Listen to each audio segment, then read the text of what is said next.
Goedemiddag allemaal. Kort verhaal van de week ken ik niet. Ik heb boeken gelezen van de auteur Neil Gaiman. En die vind ik ontzettend gaaf. Hij schrijft een soort van fantasy-realisme. Dingen die afspelen in onze wereld, maar die wel een fantasy-element in zich hebben. Dat is eigenlijk het beste waarop ik het kan uitleggen.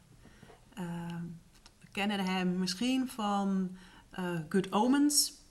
Over dat de antichrist zoek is geraakt. En dat is natuurlijk lastig als het einde der tijden nadert.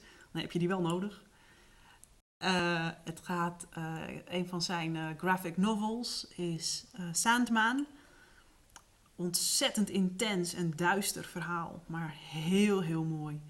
En American Gods. Die heb ik zelf nog niet gelezen. Die staat wel op de lijst die ik nog moet gaan lezen. Wat we nu gaan lezen heet, even kijken waar die staat, A Study in Emerald. En ik heb het eigenlijk alleen maar gekozen omdat ik heel erg van groen hou. En emerald natuurlijk, groen. Emerald, is emerald groen? Of zijn dat dan, ja, een emerald is een smaragd. Dus die zijn groen. Nou, let goed op, want het speelt zich wel binnen de context van een figuur, een verhalenserie, die jullie misschien al heel goed kennen. En de eerste paar hints die worden op pagina 1 al neergegooid. En verder dan pagina 2 heb ik zelf nog niet gelezen. Dus ik ben heel erg benieuwd. Het wordt een lange, misschien wel een half uur. Dus pak je volle kop thee. Zorg ervoor dat je lekker zit. Daar gaan we. It is the immensity, I believe. The hugeness of things below. The darkness of dreams. But I'm wool gathering. Forgive me. I'm not a literary man. I had been in need of lodgings. That was how I met him. I wanted someone to share the cost of rooms with me, and we were introduced by a mutual acquaintance in the chemical laboratories of St. Bart's. You've been in Afghanistan, I perceive. That was what he said to me. And my mouth fell open and my eyes opened very wide. Astonishing, I said. Not really, said the stranger in the white lab coat, who was to become my friend. From the way you hold your arm, I see you've been wounded, and in a particular way. You have a deep tan. You also have military bearing, and there are few enough places in the empire that a military man can be both tanned and, given the nature of the injury to your shoulder and the traditions of the Afghan cave folk, tortured. Put it like that, of course. It was absurdly simple. But then it always was. I had been tanned nut brown, and I had indeed, as he had observed, been tortured. The gods and men of Afghanistan were savages, unwilling to be ruled from Whitehall or from Berlin or even from Moscow, and unprepared to see reason. I had been sent into those hills, attached to the 5th Regiment. As long as the fighting remained in the hills and the mountains, we fought on equal footing. When the skirmishes descended into the caves and darkness, then we found ourselves, as it were, out of our depth, and in over our heads. I shall not forget the mirrored surface of the underground lake, nor the thing that emerged from the lake, its eyes opening and closing, the singing whispers that accompanied it as it rose, wreathing their way about it, like the buzzing of flies bigger than worlds. That I survived was a miracle. But survive I did, and I returned to England with my nerves in shreds and tatters. The place that leech-like mouth had touched me was tattooed forever, frog-white, into the skin of my now withered shoulder. I had once been a crack shot. Now I had nothing, save a fear for the world beneath the world, akin to panic, which meant that I would gladly pay 6pence of my army pension for a hansom cab, rather than a penny to travel underground. Still, the fogs and darknesses of London comforted me, took me in. I had lost my first lodgings because I screamed in the night. I had been in Afghanistan. I was there no longer. I scream in the night, I told him. I've been told that I snore, he said. Also, I keep irregular hours, and I often use the mantelpiece for target practice. I will need the sitting room to meet clients. I'm selfish, private, and easily bored. Will this be a problem? I smiled and I shook my head and extended my hand. We shook on it. The rooms he had found for us in Baker Street were more than adequate for 2 bachelors. I bore in mind all my friend had said about his desire for privacy, and I forbore from asking what it was that he did for a living. Still, there was much to pique my curiosity. Visitors would arrive at all hours, and when they did, I would leave the sitting room and repair to my bedroom, pondering what they could have in common with my friend. The pale woman with one eye bone white, the small man who looked like a commercial traveller, the portly dandy in his velvet jacket, and the rest. Some were frequent visitors.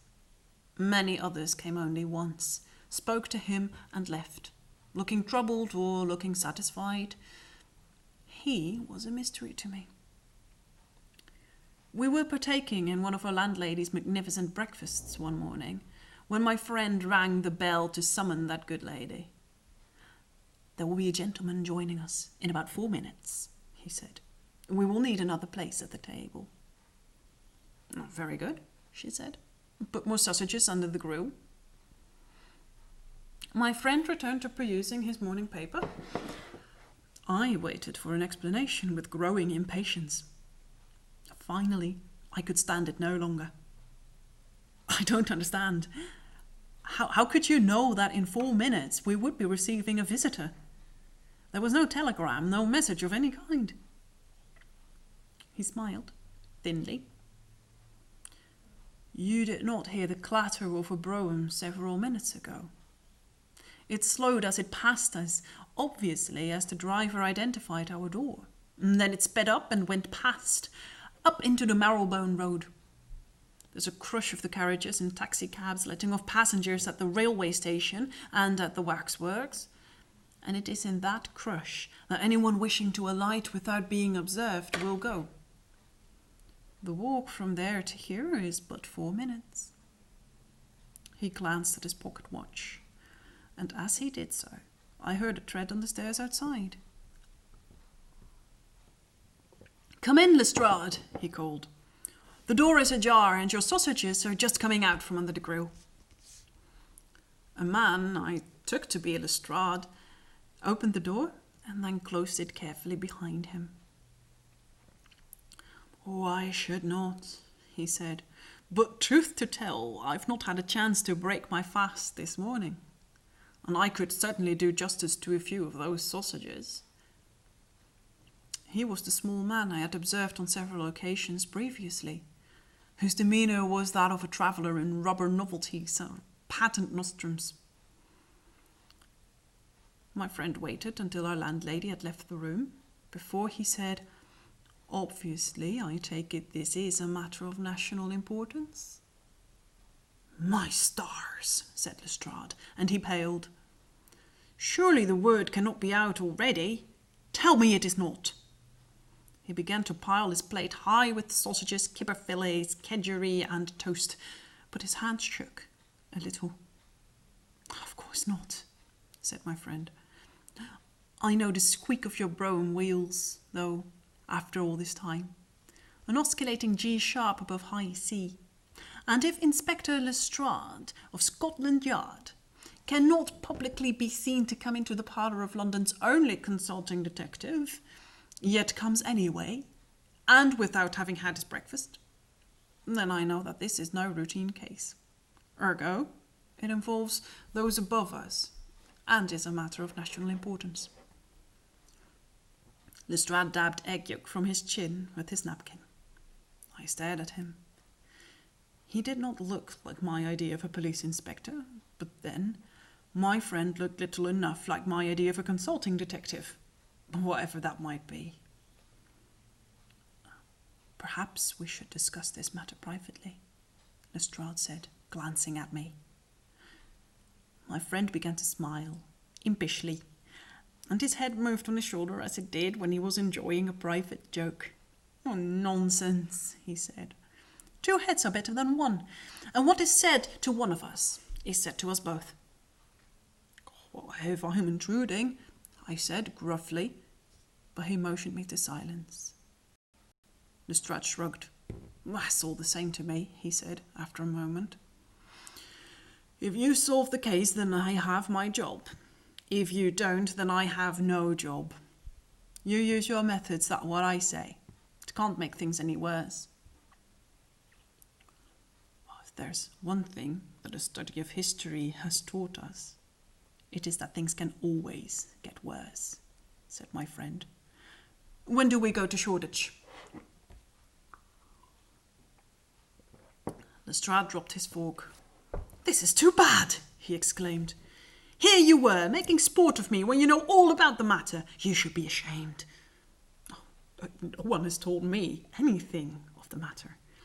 When a police inspector walks into my room with fresh splashes of mud of that peculiar mustard yellow hue on his boots and trouser legs, I can surely be forgiven for presuming that he has recently walked past the diggings at Hobbs Lane in Shoreditch, which is the only place in London that particular mustard-coloured clay seems to be found.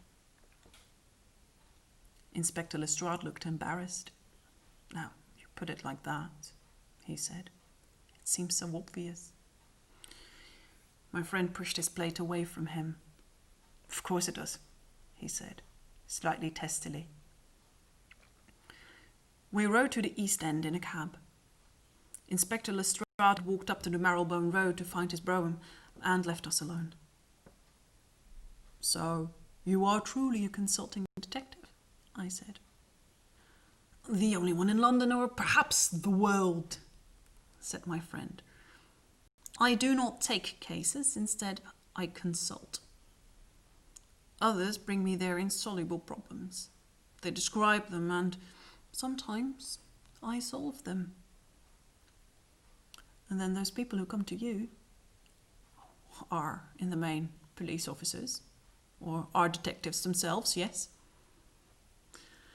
It was a fine morning, but we were now jolting about the edges of the rookery of St. Giles, that warren of thieves and cutthroats, which sits on London like a cancer on the face of a pretty flower seller.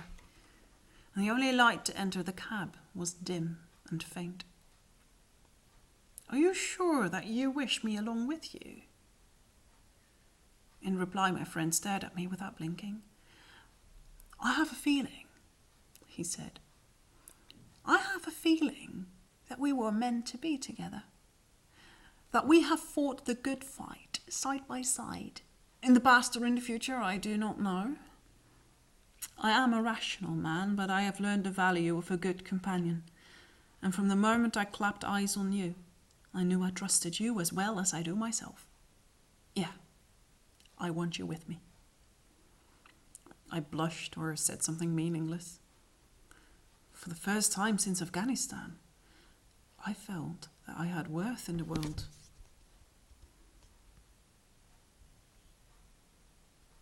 It was a cheap rooming house in Shoreditch. There was a policeman at the front door. Lestrade greeted him by name and made us usher us in, and I was ready to enter. But my friend squatted on the doorstep and pulled a magnifying glass from his coat pocket. He examined the mud on the wrought iron boot scraper, prodding at it with his forefinger. Only when he was satisfied would he let us go inside. We walked upstairs. The room in which the crime had been committed was obvious. It was flanked by 2 burly constables. Lestrade nodded to the men, and they stood aside. We walked in. I am not, as I said, a writer by profession, and I hesitate to describe that place, knowing that my words cannot do it justice. Still, I have begun this narrative, and I fear I must continue. A murder had been committed. That little bedstead. The body, what was left of it, was still there, on the floor. I saw it, but at first, somehow, I did not see it. What I saw instead was what had sprayed and gushed from the throat and chest of the victim.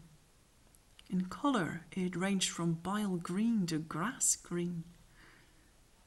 It had soaked into the threadbare carpet and spattered the wallpaper. I imagined it for one moment the work of some hellish artist who had decided to create a study in emerald. After what seemed like 100 years, I looked down at the body, opened like a rabbit on a butcher's slab, tried to make sense of what I saw. I removed my hat. My friend did the same.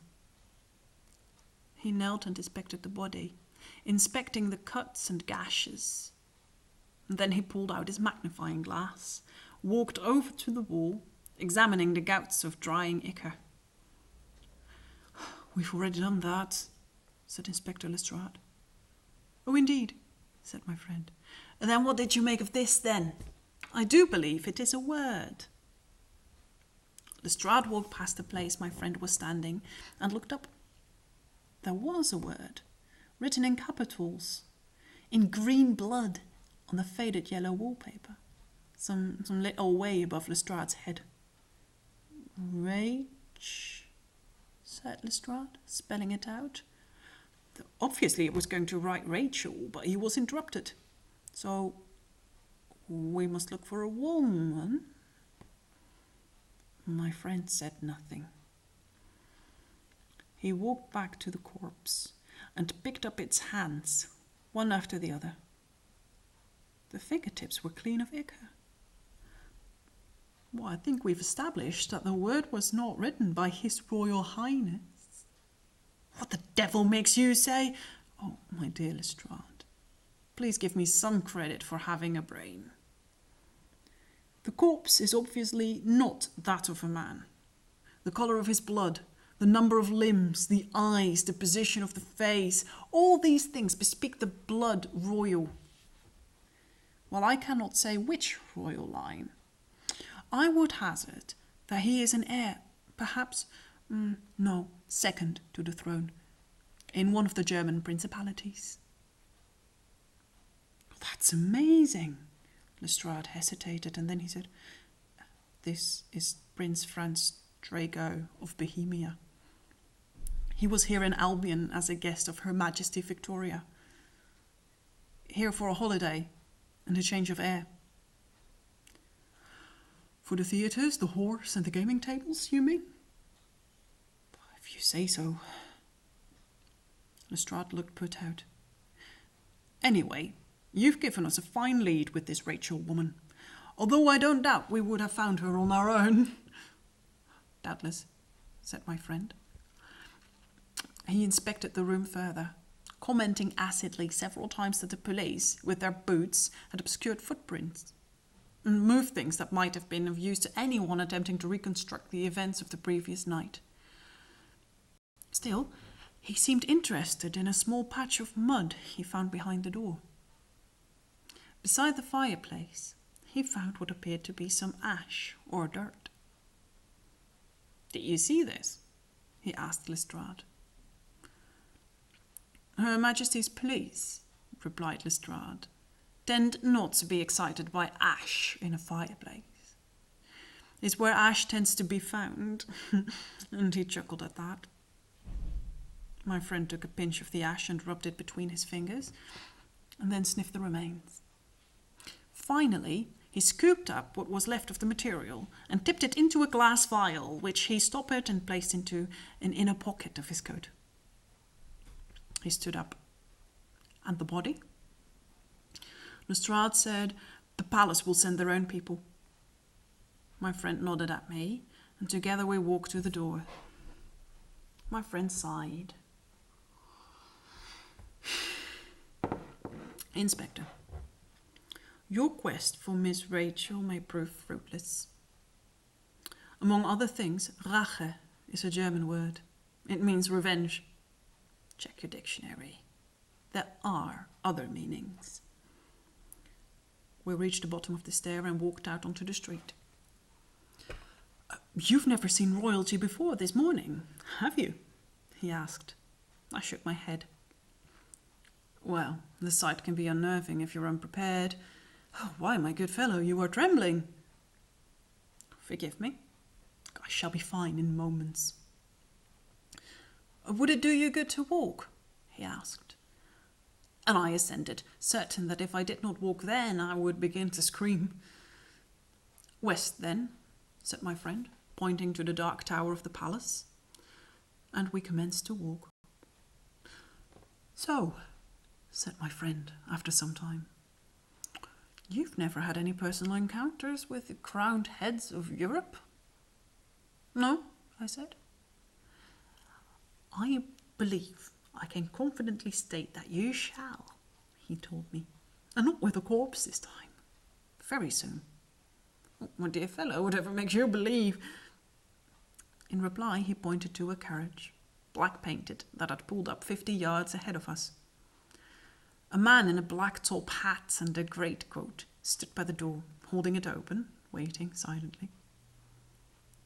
A coat of arms familiar to every child in Albion was painted in gold upon the carriage door. There are invitations one does not refuse, said my friend. He doffed his own hat to the footman.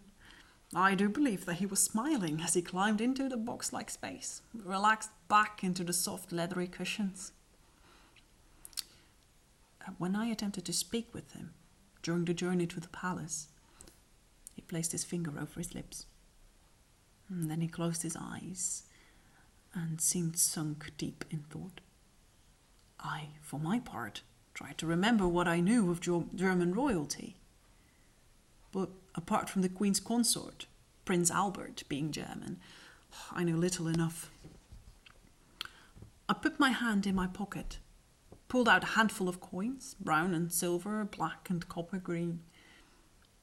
I stared at the portrait stamped on each of them of our Queen. I felt both patriotic pride and stark dread. I told myself I had once been a military man, and a stranger to fear, and I could remember a time when this had been the plain truth.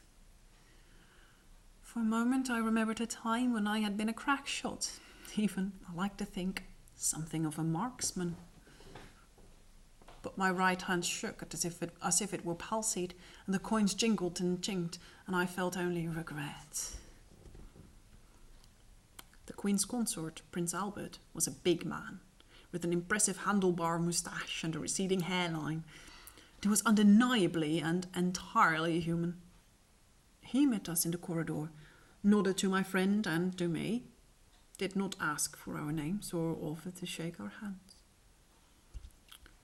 The Queen is most upset, he said. He had an accent. He pronounced his S's as Z's. Most upset. Franz was one of her favorites. She has so many nephews. But he made her laugh so. You will find the ones who did this to him. Oh, I'll do my best, said my friend. I have read your monographs, said Prince Albert. It was I who told them that you should be consulted. I hope I did right. As do I, said my friend. And then the great door was opened, and we were ushered into the darkness and the presence of the Queen. She was called Victoria, because she had beaten us in battle 700 years before, and she was called Gloriana, because she was glorious, and she was called the Queen, because the human mouth was not shaped to say her true name. She was huge, huger than I had imagined possible, and she squatted in the shadows, staring down at us without moving. This must be solved. The words came from the shadows. Oh, indeed, ma'am, said my friend. The limb squirmed and pointed at me. Step forward. I wanted to walk. My legs would not move. My friend came to my rescue then. He took me by the elbow and walked me toward Her Majesty. Is not to be afraid, is to be worthy, is to be a companion. That's what she said to me. Her voice was a sweet contralto with a distant buzz. Then the limb uncoiled and extended, and she touched my shoulder. There was a moment, but only a moment, of a pain deeper and more profound than anything I have ever experienced. And then it was replaced by a pervasive sense of well-being. I could feel the muscles in my shoulder relax, and for the first time since Afghanistan, I was free from pain. Then my friend walked forward. Victoria spoke to him, yet I could not hear her words.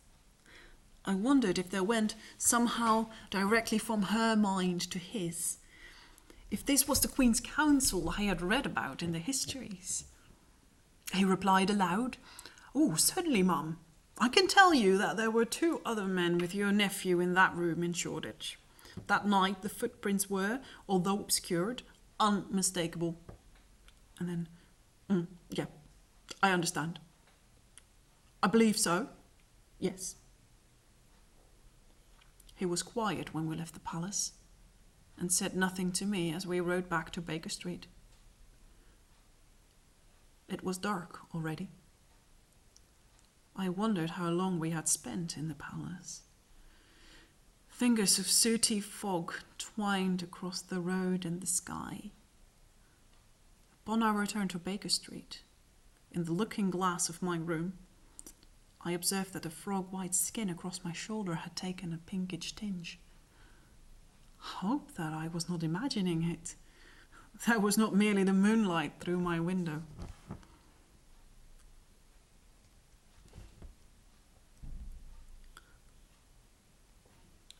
That my friend was a master of disguise should have come as no surprise to me. Yet surprise me it did. Over the next 10 days, a strange assortment of characters came in through our door in Baker Street. An elderly Chinese man, a young roue, a fat red-haired woman, of whose former profession there could be little doubt, and a venerable old buffer, his foot swollen and bandaged from gout. Each of them would walk into my friend's room, and with a speed that would have done justice to a music hall quick-change artist, my friend would walk out. He would not talk about what he had been doing on these occasions, preferring to relax, staring off into space, occasionally making notations on any scrap of paper to hand, notations I found, frankly, incomprehensible. He seemed entirely preoccupied, so much so that I found myself worrying about his well-being. And then, late one afternoon, he came home dressed in his own clothes, with an easy grin upon his face, and he asked if I was interested in the theatre. As much as the next man, I told him. Then fetch your opera glasses, he told me. We are off to Drury Lane. I had expected a light opera or something of the kind, but instead I found myself in what must have been the worst theatre in Drury Lane.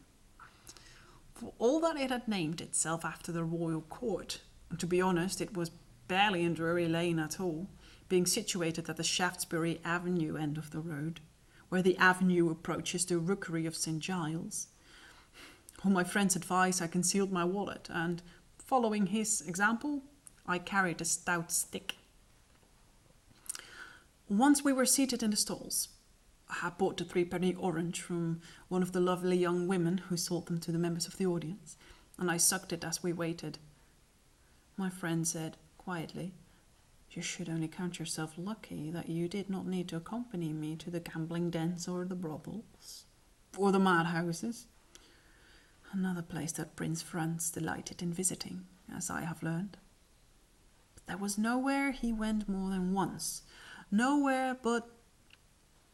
The orchestra struck up, and the curtain was raised. My friend was silent. It was a fine enough show in its way. 3 one-act plays were performed. Comic songs were sung between the act.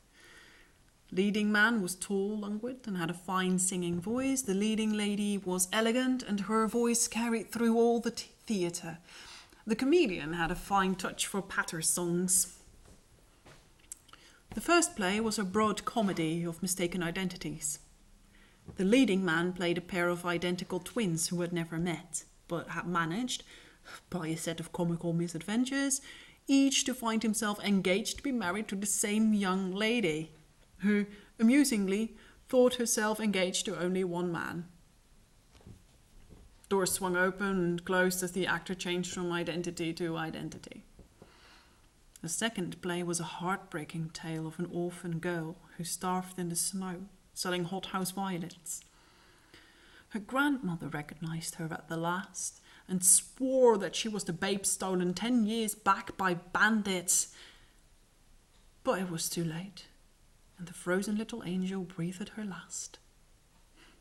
I must confess, I found myself wiping my eyes with my linen handkerchief more than once. The performance finished with a rousing historical narrative. The entire company played the men and women of a village on the shore of the ocean, 700 years before our modern times. They saw shapes rising from the sea in the distance. The hero joyously proclaimed to the villagers that these were the old ones whose coming was foretold, returning to us from Relay and from the dim Carcosa and from the plains of Leng, where they had slept or waited or passed out the time of their death. The comedian opined that the other villagers had been eating too many pies and drinking too much ale, and they were imagining the shapes. A portly gentleman playing a priest of the Roman god tells us that the shapes in the sea were monsters and demons and must be destroyed. At the climax, the hero beat the priest to death with his own crucifer and prepared to welcome them as they came. The heroine sang a haunting aria whilst in an astonishing display of magic lantern trickery, it seemed as if we saw their shadows across the sky at the back of the stage. The Queen of Albion herself and the Black One of Egypt, in shape almost like man, followed by the ancient goat, parent to 1,000, Emperor of all China, and the Tsar unanswerable, and he who presides over the New World, and the White Lady of the Antarctic fastness, and the others. As each shadow crossed the stage, or appeared to, from out of every throat in the gallery came, unbidden, a mighty huzzah, until the air itself then, at its height, in one final moment of theatrical magic, it turned from a pallid yellow, as it was in the old tales, to the comforting crimson of the moon that shines down upon us all today. The members of the cast took their bows, and their curtain calls to cheers and laughter, and the curtain fell for the last time, and the show was done. "There," said my friend. "What did you think?" "Jolly, jolly good," I told him, my hands sore from applauding. "Stout fellow," he said with a smile. "Let us go backstage." We walked outside and into an alley beside the theatre, to the stage door, where a thin woman with a wen on her cheek knitted busily. My friend showed her a visiting card, and she directed us into the building and up some steps to a small communal dressing room. Oil lamps and candles guttered in front of smeared looking glasses, and men and women were taking off their makeup and costumes with no regard to the proprieties of gender. I averted my eyes. My friend seemed unperturbed. "Oh, might I talk to Mr. Bernard?" he asked loudly. A young woman, who had played the heroine's best friend in the first place, in the first play, and the saucy innkeeper's daughter in the last, pointed us to the end of the room. "Sherry! Sherry Vernet!" she called. The young man who stood up in response was lean, less conventionally handsome than he had seemed from the other side of the footlights. He peered at us quizzically. I do not believe I've had the pleasure." "My name is Henry Camberley," said my friend, drawling his speech somewhat. "You may have heard me." I must confess I've not had that privilege," said Vernet. My friend presented the actor with an engraved card. The man looked at the card with unfeigned interest.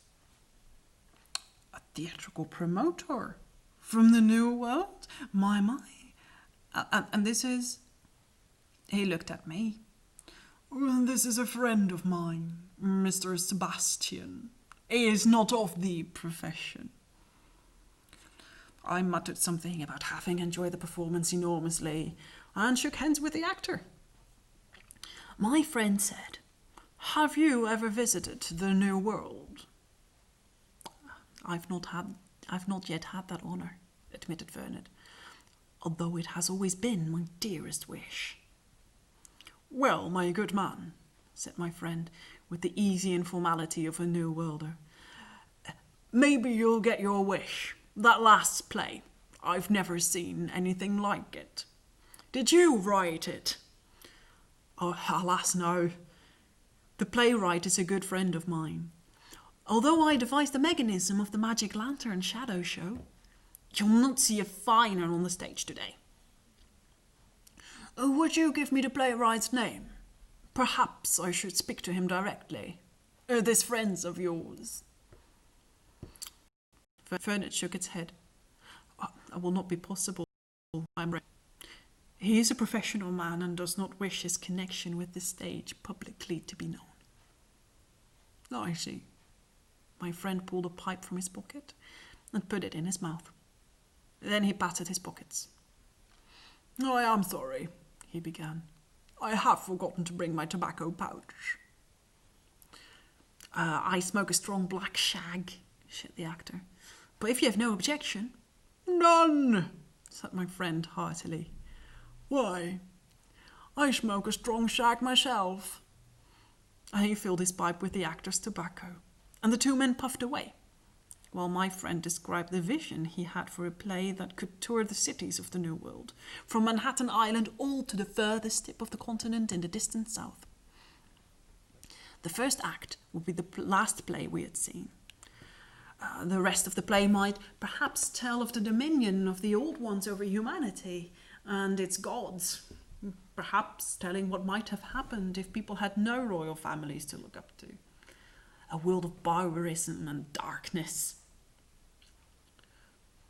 "But your mysterious professional man would be the play's author, and what occurs to be his alone to decide," interjected my friend.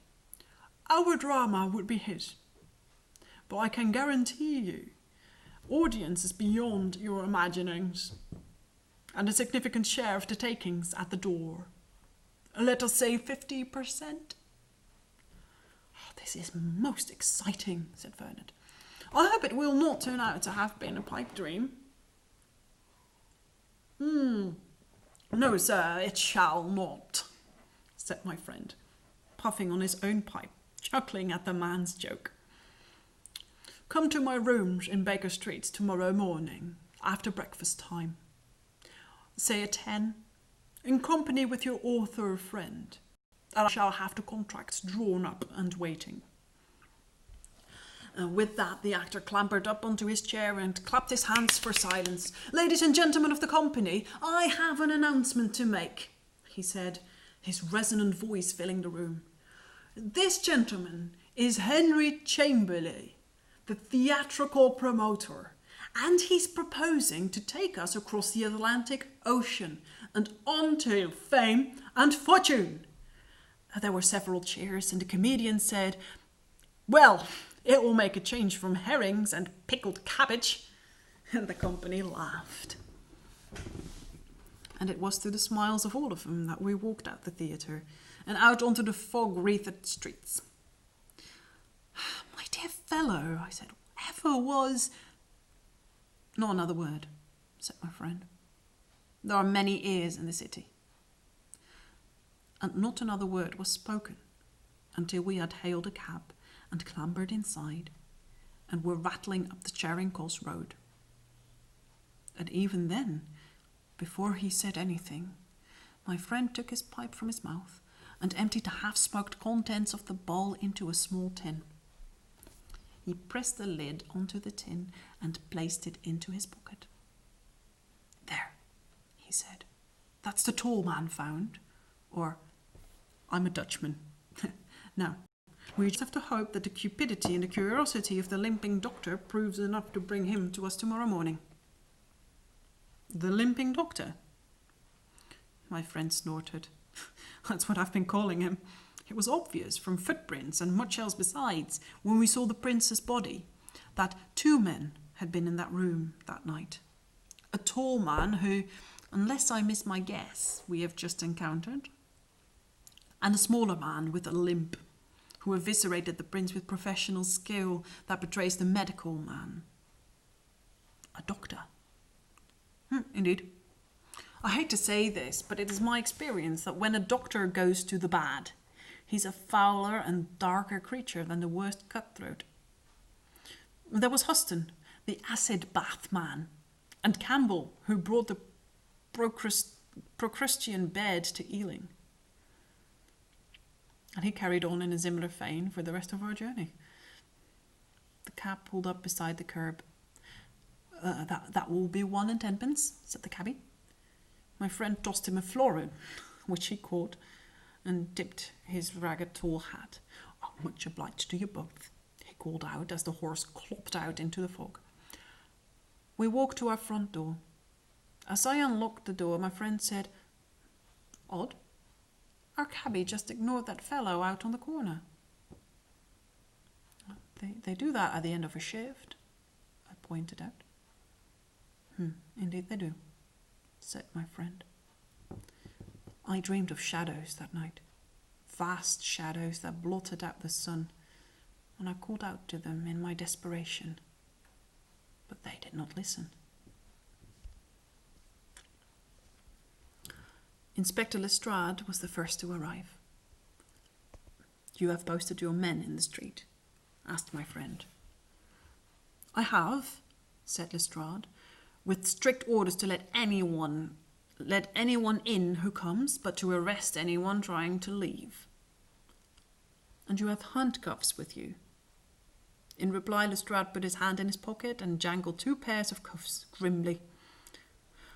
Now, sir, he said, while we wait, why do you not tell me what we are waiting for? My friend pulled his pipe out of his pocket. He did not put it in his mouth, but placed it on the table in front of him. Then he took the tin from the night before and a glass vial I recognized as the one he had had in the room in Shoreditch. There, he said, the coffin nail, as I trust it shall prove, for our Master Vernet. He paused, and then he took out his pocket watch, laid it carefully on the table. We have several minutes before they arrive. He turned to me. What do you know of the Restorationists? Not a blessed thing, I told him. Lestrade coughed. If you're talking about what I think you're talking about, he said, perhaps we should leave it here. Enough is enough. Oh, it's too late for that, said my friend. For there are those who do not believe that the coming of the old ones was a fine thing we all know it to be. Anarchists to a man. They would see the old ways restored. Mankind in control of its own destiny, if you will.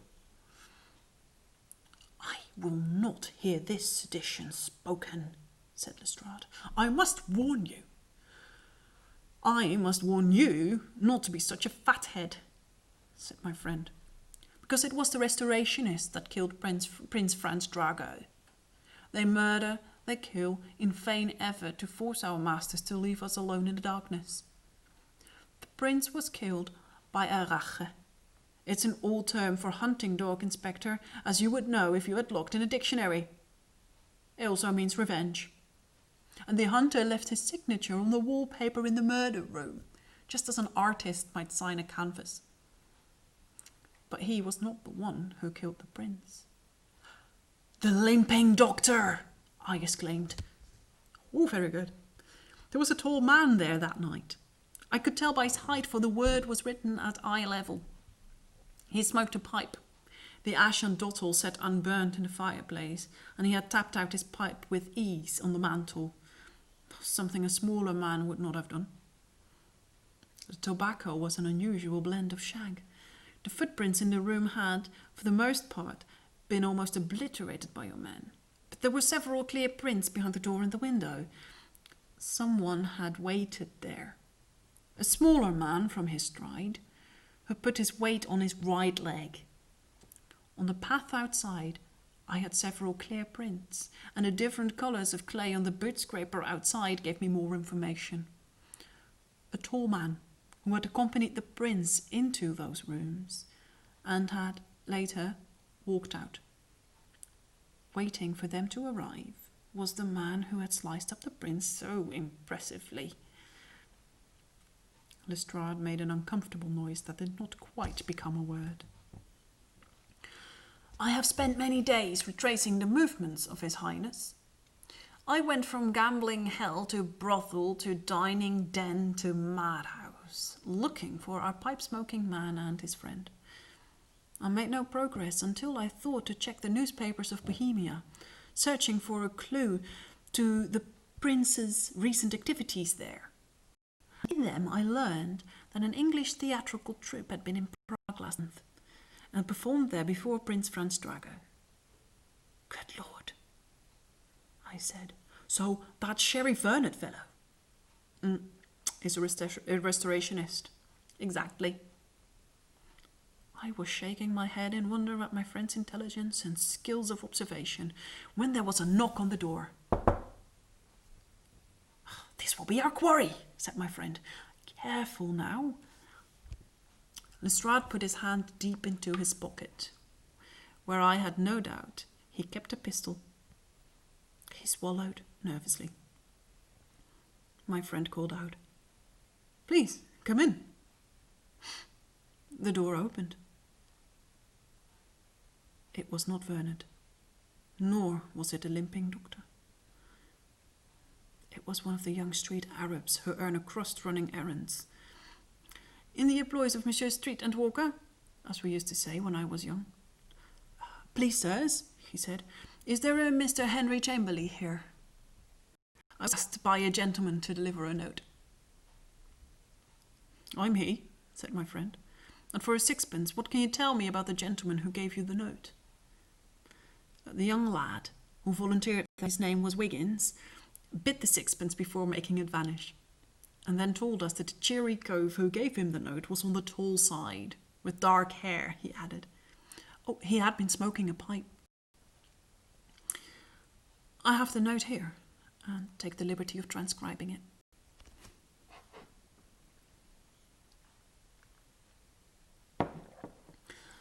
My dear sir, I do not address you as Henry Chamberlain, for it is a name to which you have no claim. I'm surprised that you did not announce yourself under your own name, for it is a fine one, and one that does you credit. I have read a number of your papers, when I've been able to obtain them. Indeed, I corresponded with you quite profitably 2 years ago about certain theoretical anomalies in your paper on the dynamics of an asteroid. I was amused to meet you yesterday evening. A few tips which might save you bother in times to come, in the profession you currently follow. Firstly, a pipe-smoking man might possibly have a brand new unused pipe in his pocket and no tobacco, as exceedingly unlikely. At least as unlikely as a theatrical performer with no idea of the usual customs of recompense on a tour, who is accompanied by a taciturn ex-army officer. Afghanistan, unless I miss my guess. Incidentally, while you are correct that the streets of London have ears, it might also behoove you in future to not take the first cab that comes along. Cab drivers have ears too, if they choose to use them. You are certainly correct in one of your suppositions. It was indeed I who lured the half-blood creature back to the room in Shoreditch. If it's any comfort to you, having learned a little of his recreation of predilections, I had told him I had procured from him a girl, abducted from a convent in Cornwall where she had never seen a man, and that it would only take his touch and the sight of his face to tip her over into a perfect madness. Had she existed, he would have feasted on her madness while he took her, like a man sucking the flesh from a ripe peach, leaving nothing behind but the skin and the pit. I have seen them do this. I have seen them do far worse. And it is not the price we pay for peace and prosperity. It is too great a price for that. The good doctor, who believes as I do, and who did indeed write our little performance, for he has some crowd-pleasing skills, was waiting for us, with his knives. I send this note, not as a catch-me-if-you-can taunt, for we are gone, the estimable doctor and I. You shall not find us, but to tell you that it was good to feel that, if only for a moment, I had a worthy adversary. Worthier by far than inhuman creatures from beyond the pit. I fear the Strand players will need to find themselves a new leading man. I will not sign myself Vernet, and until the hunt is done and the world restored, I beg you to think of me simply as Rache. Inspector Lestrade ran from the room, calling to his men. They made young Wiggins take them to the place where the man had given him the note, for all the world as if Vernet the actor would have been waiting there for them, smoking of his pipe. From the window we watched them run, my friend and I, and we shook our heads. They will stop and search for all the trains leaving London, all the ships leaving Albion for Europe or the New World, said my friend, looking for a tall man and his companion, a smaller, thick-set medical man with a slight limp. They will close the ports. Every way out of the country will be blocked. Do you think they'll catch him then? My friend shook his head. I may be wrong, he said, but I would wager that he and his friend are even now only a mile or so away in the rookery of St. Giles, where the police will not go except by the dozen. And they will hide up there until the hue and cry have died away. And then they will be about their business. What makes you say that? Because, said my friend, if our positions were reversed, it is what I would do. You shouldn't burn the note, by the way. Surely it's evidence, I said. It's seditionary nonsense, said my friend. And I should have burned it. Indeed, I told Lestrade I had burned it when he returned, and he congratulated me on my good sense. Lestrade kept his job, and Prince Albert wrote a note to my friend congratulating him on his deductions, while regretting that the perpetrator was still at large. They have not yet caught Sheriff Vernet, or whatever his name really is, nor was there any trace of his murderous accomplice, tentatively identified as a former military surgeon named John, or perhaps James Watson. Curiously, it was revealed that he had also been in Afghanistan. I wonder if we have ever met. My shoulder, touched by the Queen, continues to improve. The flesh fills and it heals. Soon I shall be a dead shot once more. One night, when we were alone, several months ago, I asked my friend if he remembered the correspondence referred to in the letter from the man who signed himself Rache. My friend said that he remembered it well, and that Sigerson for so the actor had called himself then, claiming to be an Icelander, had been inspired by an equation of my friend's to suggest some wild theories furthering the relationship between mass, energy, and the hypothetical speed of light. Nonsense, of course, said my friend without smiling, but inspired and dangerous nonetheless. The palace eventually sent word that the Queen was pleased with my friend's accomplishment in the case, and there the matter had rested. I doubt my friend will leave it alone, though. It will not be over until one of them has killed the other. I kept the note. I have said things in this retelling of events that are not to be said. If I were a sensible man, I would burn all these pages. But then, as my friend taught me, even ashes can give up their secrets. Instead, I shall place these papers in a strong box at my bank, with instructions that the box may not be opened until long after anyone now living is dead. Although, in the light of recent events in Russia, I fear that day may be closer than any of us would care to think. S.M. Major, retired, Baker Street, London, New Albion, 1881. Wauw. Een hele lange zit dit keer, maar mijn hemel, wat een reis. Ik vond hem heel erg gaaf en ik hoop dat jullie er ook van hebben genoten. En ik zal de link bij het YouTube-ding toevoegen naar de andere verhalen van Neil Gaiman, zodat je ze zelf kan lezen als je er zin in hebt.